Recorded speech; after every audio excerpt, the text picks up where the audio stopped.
Hello, എന്തൊക്കെയുണ്ട് വിശേഷം? എല്ലാവർക്കും സുഖമല്ലേ? ഇന്ന് ഞാൻ ഉണ്ടാക്കാൻ പോണത് പച്ചമത്തനും പച്ചപ്പയറും വെച്ചിട്ടുള്ള ഓലനാണ് കേട്ടോ.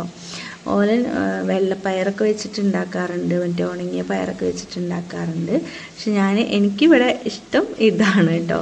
അപ്പം ഞങ്ങൾ സദ്യക്കൊക്കെ ഉണ്ടാക്കുകയാണെന്ന് വെച്ചാലും ഞാനിവിടെ ഇങ്ങനെ ഉണ്ടാക്കുക. പക്ഷെ വീട്ടിലും തറവാട്ടിലൊക്കെ മറ്റേ വൻപയറൊക്കെ വെച്ചിട്ടുള്ള ഓലനാണ് അധികം ഉണ്ടാക്കാറ് കേട്ടോ. അപ്പോൾ ഞാൻ ഇവിടെ മത്തൻ ഇങ്ങനെ അരിഞ്ഞിട്ട് കുക്കറിലിട്ട് കൊടുക്കുകയാണ് വേഗം ആവാൻ വേണ്ടിയിട്ട്. 3 പച്ചമുളകും ചീന്തിയിട്ടിട്ടുണ്ട് കേട്ടോ.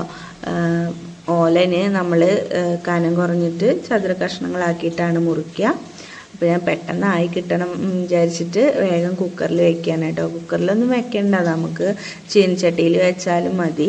അപ്പോൾ ഇത് അരമുറി തേങ്ങയുടെ പാലും എടുത്ത് വെച്ചിട്ടുണ്ട്. നമ്മളിതിന് തേങ്ങാപ്പാലാണ് ഒഴിക്കുക. അപ്പോൾ അതും എടുത്ത് വെച്ചിട്ടുണ്ട്.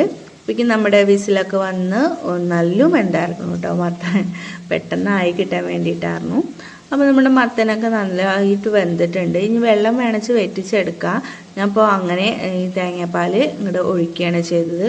2ാം പാല് 1ാം പാല് എന്നൊന്നുമില്ല കേട്ടോ. ആകെപ്പാടെ ഒരു തേങ്ങാമുറി നല്ല വെള്ളത്തിലും ഇങ്ങോട്ട് പിഴിഞ്ഞെടുക്കുക ചെയ്തത്. അപ്പോൾ ഞാൻ ആ പാലൊക്കെ ഒഴിച്ചിട്ടുണ്ട്.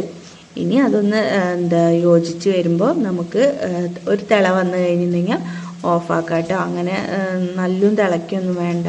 തേങ്ങാപ്പാൽ ഒഴിച്ച് കഴിഞ്ഞിട്ടുണ്ടെങ്കിൽ ഒന്ന് മിക്സാക്കി കഴിഞ്ഞിട്ടുണ്ടെങ്കിൽ നമുക്കിത് ഗ്യാസ് ഓഫാക്കാം കേട്ടോ. ഗ്യാസ് ഓഫാക്കിയിട്ട് അപ്പോൾ ഉപ്പുണ്ടോ എന്നുള്ളതൊക്കെ നോക്കണം ഇപ്പോൾ ഈ ടൈമിൽ. അപ്പോൾ നമുക്ക് ഉപ്പില്ലെങ്കിൽ കുറച്ച് ഉപ്പൊക്കെ ഇട്ട് കൊടുക്കാം. പിന്നെ ഒരു തിള വന്നപ്പോൾ ഞാൻ ഗ്യാസ് ഓഫാക്കിയിട്ടുണ്ട്. എന്നിട്ട് നമുക്ക് കറിവേപ്പിലയും അതേപോലെ തന്നെ പച്ച വെളിച്ചെണ്ണയും കൂടി ഒഴിച്ച് കഴിഞ്ഞിട്ടുണ്ടെങ്കിൽ നമ്മുടെ ഓലൻ ഇവിടെ റെഡി ആയിട്ടുണ്ട്.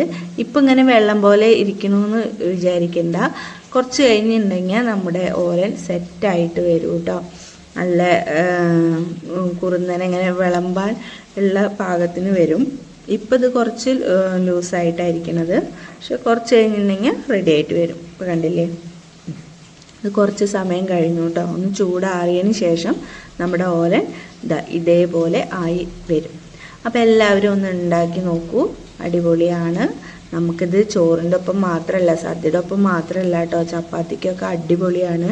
ചപ്പാത്തിക്കും പൂരിക്കൊക്കെ നല്ലൊരു കറിയാണ് കേട്ടോ. അപ്പോൾ എല്ലാവരും ഉണ്ടാക്കി നോക്കൂ. അടുത്തൊരു വീഡിയോയിൽ കാണാം. താങ്ക്